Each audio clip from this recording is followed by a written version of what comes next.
Hello বন্ধুরা, এবার চলে আসলাম আপকামিং সুপার ডুপার হিট নাটক নিয়ে হাজির হয়েছি আপনাদের সামনে। নাটকের নাম হলো মন্দরিয়া। নাটকটি পরিচালনা করেছেন আবিদ আল হাসান। এই নাটকটিতে অভিনয় করবেন আপনার আমার জনপ্রিয় জুটি জাহের আলভী এবং অভিনেত্রী তাসনুভা তিশা। এই জুটি নাটক মানে স্পেশাল, তাদের নাটকগুলো অনেক সুন্দর এবং রোমান্টিক হয়ে থাকে। এই নাটকটি আপনি কোথায় কিভাবে দেখতে পারবেন?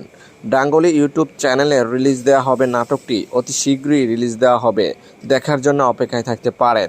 এই জুটি নাটক দেখলে কিছুক্ষণের জন্য মনে হবে যে আবার আপনি নতুন করে ভালোবাসতে ইচ্ছে হবে। তবে এই জুটি নাটক কে কে দেখেন আমাদেরকে কমেন্ট করে জানাবেন, যেন আপনাদের মাঝে পরবর্তী নতুন ভিডিও উৎসাহিত করতে পারে। যদি আপনাদের কাছে এই জুটি নাটক ভালো লেগে থাকে তাহলে চ্যানেলটি লাইক, কমেন্ট এবং সাবস্ক্রাইব করে আমাদেরকে উৎসাহিত করে যাবেন, যেন পরবর্তী নতুন নতুন আপডেট আপনাদেরকে দিয়ে যেতে পারি। ধন্যবাদ।